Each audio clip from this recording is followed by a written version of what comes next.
A bang on the first-floor door startled Shane awake.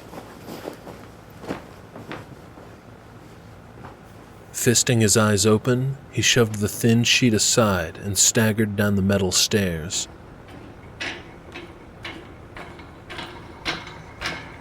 Akron Oil had upgraded their shitty rundown FEMA trailers from Katrina to brand new stackable modular buildings.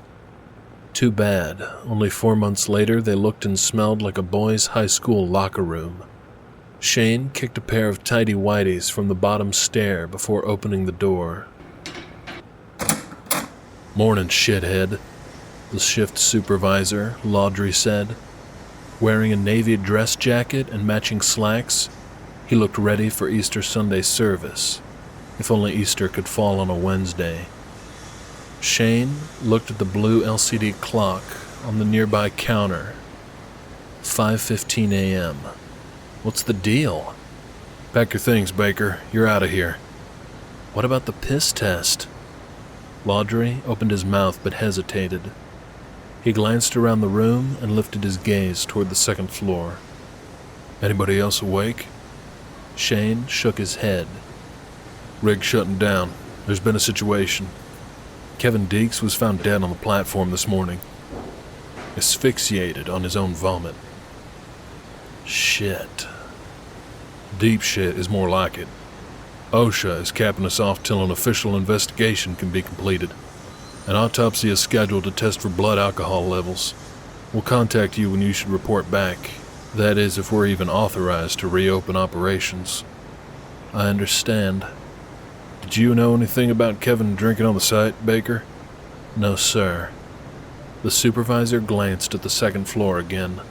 "Let the rest of the guys know for me, will you?" "Yeah." "You and your buddy Birch need bus tickets home?" "We'll just drive the jalopy back to Buckeye this time." "Buckeye, huh? Took my nephew there a couple years back to do some hunting. Some coon-ass at a bait shop tried to sell us silver bullets and a wooden cross. We decided to get our bait and beer at Kmart. Didn't see a damn thing the whole time we were out there." "Fucking Abe."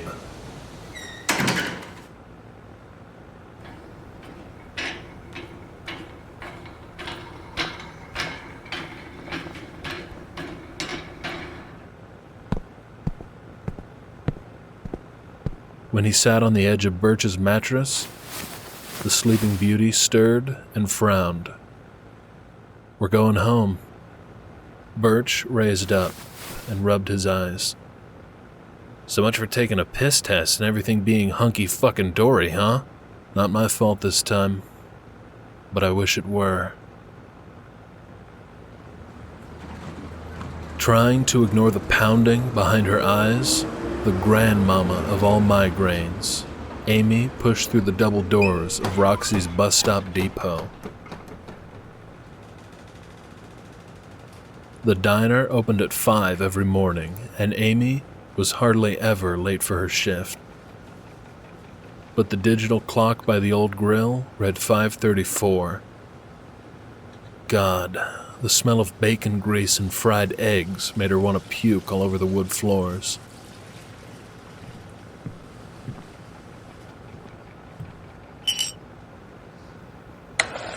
She poured herself a Diet Coke and glanced around for Carmen.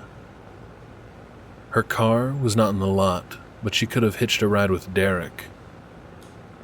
Unless she was still behind bars? Amy sipped her Coke while sitting at the counter, a long beige breakfast bar with rounded edges and chipped borders. Roxy eyed her from the grill where the nauseating bacon and egg fumes originated.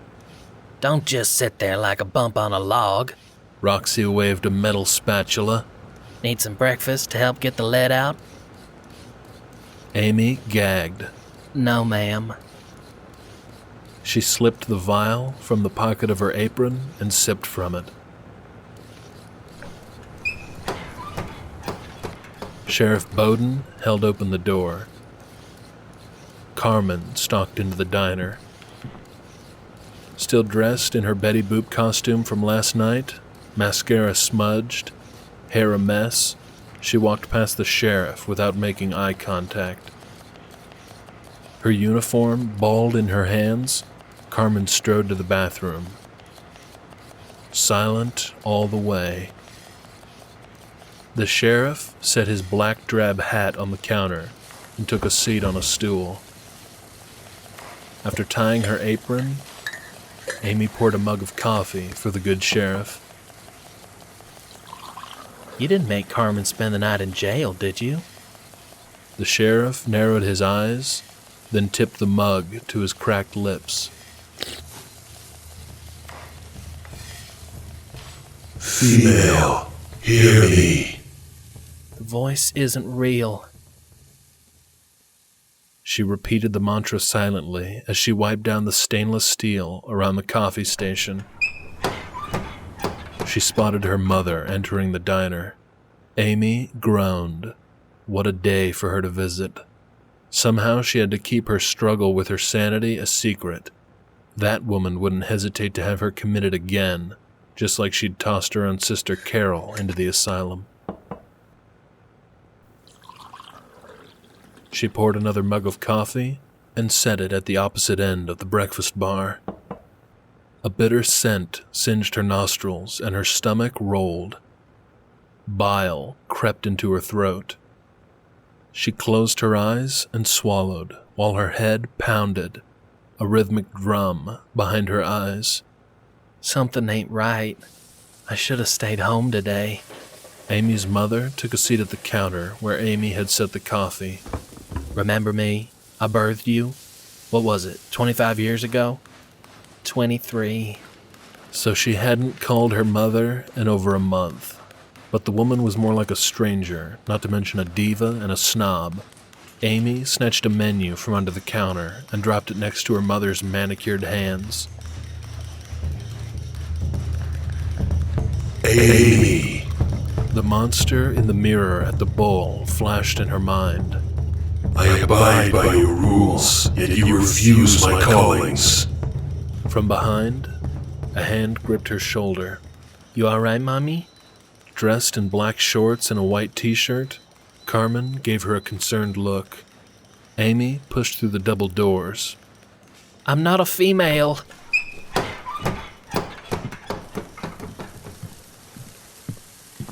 Past the grill,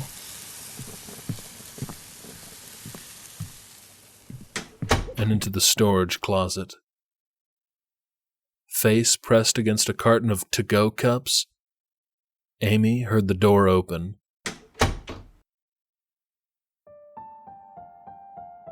She looked at Carmen standing in the threshold.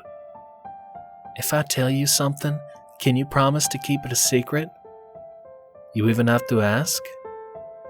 Amy released a deep sigh.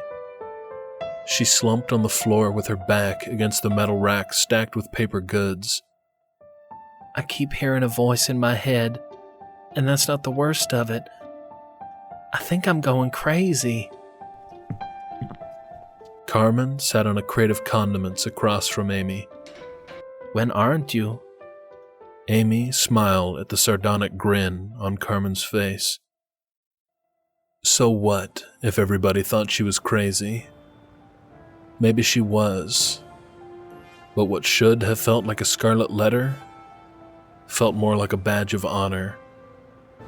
Despite not caring what anybody thought of her, she didn't want to be locked up again. Never again. What about Aunt Carol? You are not her. And I don't believe a word of that it runs in a family nonsense. It's not just that. I'm nauseous and dizzy. Amy hung her head between her knees. I met a real-life alien. Right here in Buckeye. You think I'm crazy? You are not crazy. Carmen grabbed her hand and helped her to her feet. Come on, Chickie. Let's go get your mother out of here before she sprouts horns and starts ordering newborn children.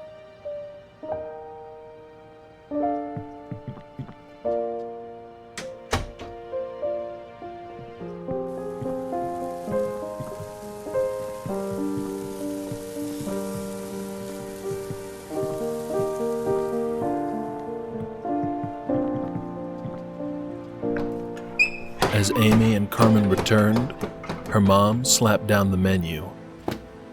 Don't you serve English muffins or anything that isn't saturated in grease or made from dead animals? Amy gave Carmen's hand a reassuring squeeze and mouthed "thank you" before crossing the dining room toward her mother. We serve the same food we did last time you were here. Listen, dear, I went to the Galleria with Deborah Vanderhort in Houston yesterday, and she says her son, Thad, just got accepted into veterinary school at LSU. That's nice. Amy grabbed the pot and refilled Sheriff Bowden's coffee. He looked up at her. She made me miss American Idol. Grimacing, Amy backed through the swinging door to the kitchen. She gave Charlie, the cook, a nod. You sick? The old black man always wore long-sleeve shirts while cooking, so his face was constantly shimmering with sweat. How in tarnation could he stand the heat? If by sick you mean hung over, then yes. I'm very, very sick. Charlie chuckled, deep and from the belly. He slipped a cooking apron over his gray-haired head. I remember those days, chug-a-lugging all night and yucking all day long. Thank the good Lord above he straightened me out real good. Carmen popped through the doors and tossed Amy a packet of Alka-Seltzer. Take 2 now and keep away from children. She tossed a dirty coffee mug into the soapy sink. Amateur.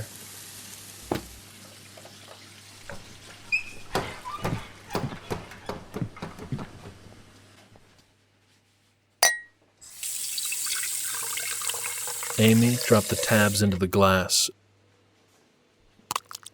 Approaching her mother, full of resolve not to be bullied by yet another deranged creature. The one in her head was more than enough. So you could be available if I tell Thad to give you a ring, right?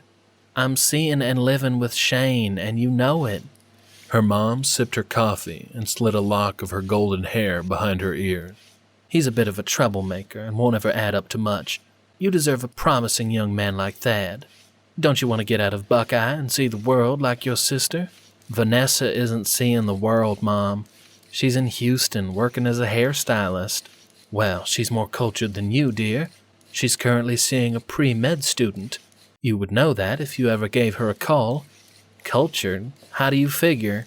She's a hairstylist, a vegan, and constantly gripes about how everyone in Texas are cow-loving morons. Better than being a waitress in this dive for the rest of your life. You are just like your father was, content with living a boring life in Hicksville. Amy clenched her teeth. She could feel the heat surging into her cheeks. Damn her mother. Mommy? Carmen ushered Amy toward the drink station. Could you stock ice? Sure. Amy pressed through the swinging doors and back into the kitchen. I'd love to smack the snob with ice. She leaned her ear against the closed door and listened. Mrs. Wintry? Hello, dear. How are you? I mean this in the nicest possible way. But shut the fuck up, or I kick your ass out. Amy imagined her mother's face contorting in annoyance. She stifled a laugh. Always a pleasure. How goes it, spending your dead husband's money? I hear your mother has fallen ill. Fortunately, you were able to get her across the border. Mexican medicine is not nearly as advanced as the States. My mother was born here, and so was I. Amy sucked in a breath. I've never met a Hispanic who says otherwise, but that's neither here nor there. My family's owned chicken farms here since 1935. My family's richer than your sorry white ass. Put $1 million perfume on a turd, and it's still just a piece of shit.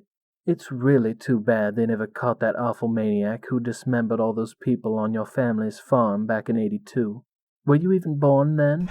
Amy pushed through the double doors. Please leave. Amy's mother slipped her purse over her shoulder. They serve better breakfast and coffee at Denny's, and they don't have sassy foreigners working there either.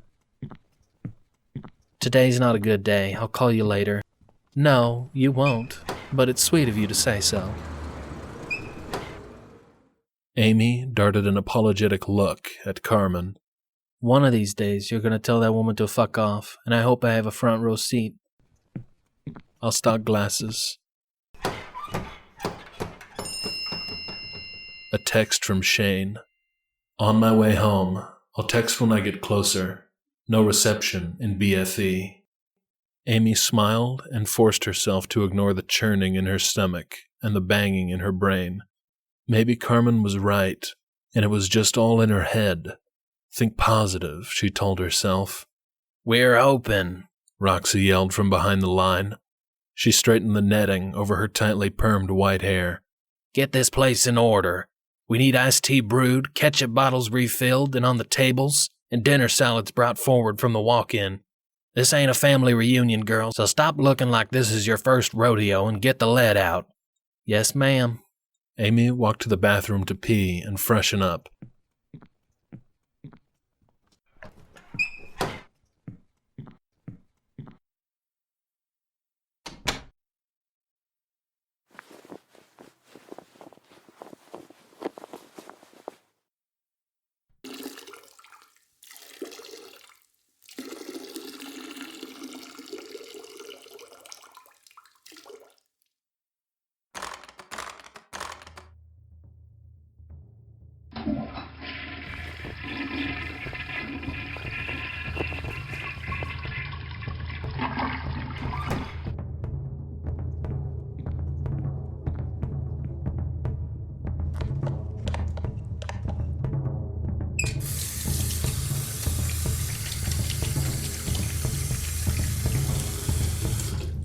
Female.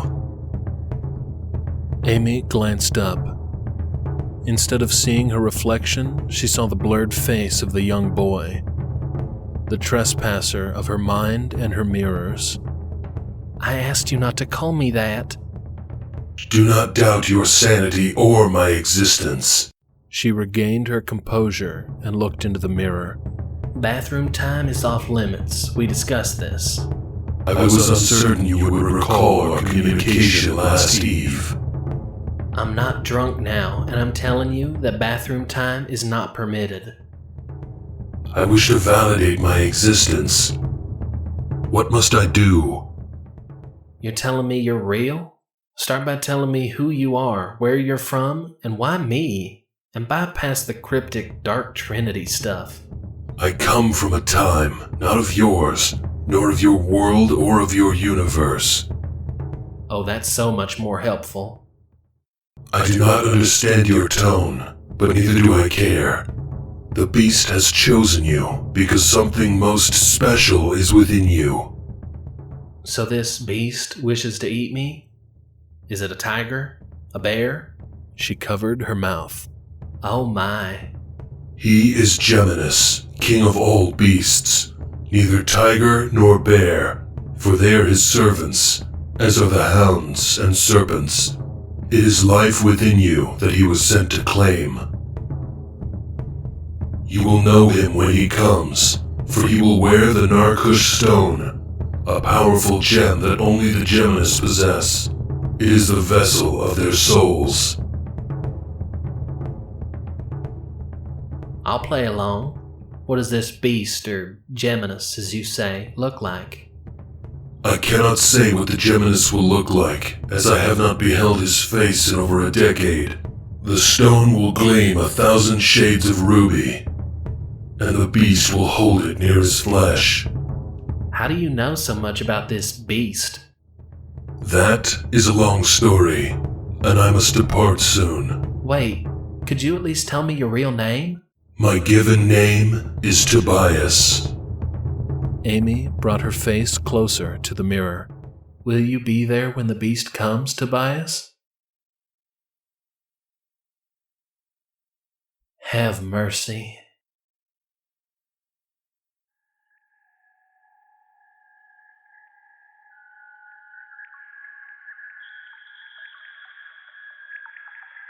Abe stood from the old army cot positioned in the corner of Fort Chimera, his home and man cave residence.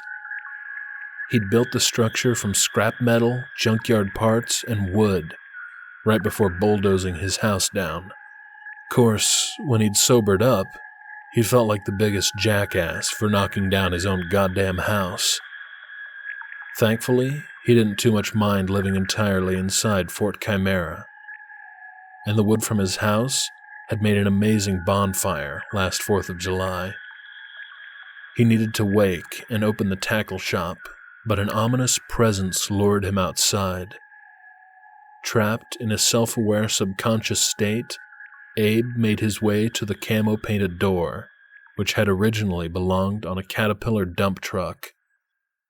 A sepia tone colored his front yard, and his truck parked on the dirt driveway. The heap of ashy debris that was his former house was miraculously smoking again.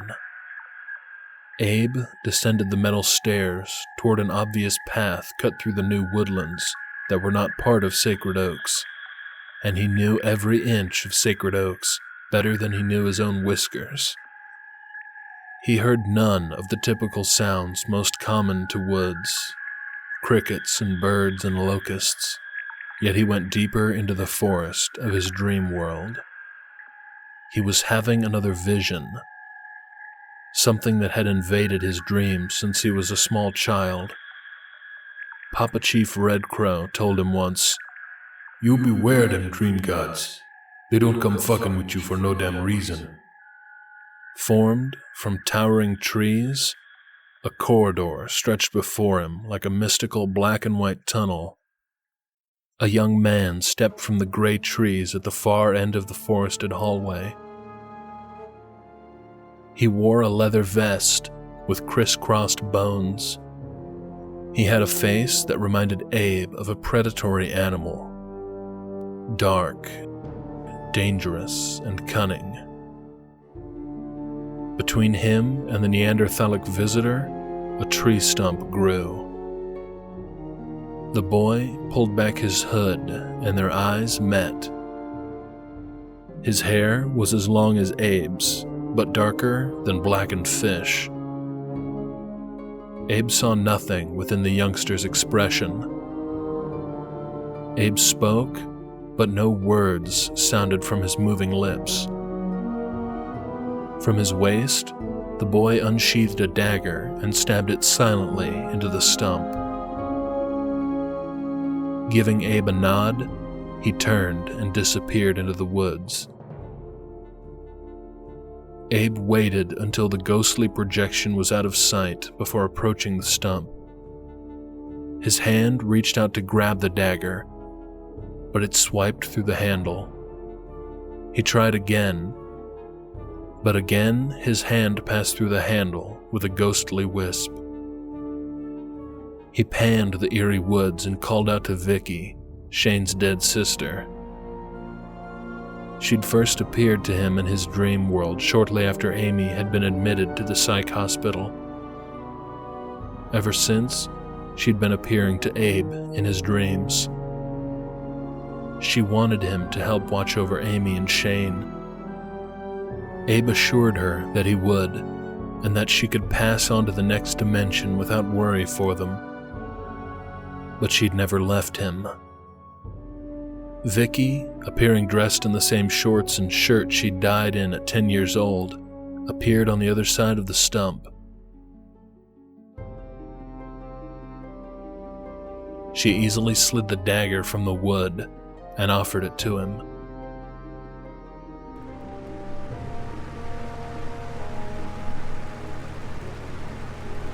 Abe's eyes opened. He found himself no longer in the eerie woods.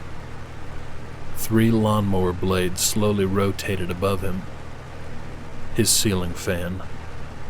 Abe rolled off his cot and examined the dagger in his hand. A name was etched into the ivory handle. Tobias.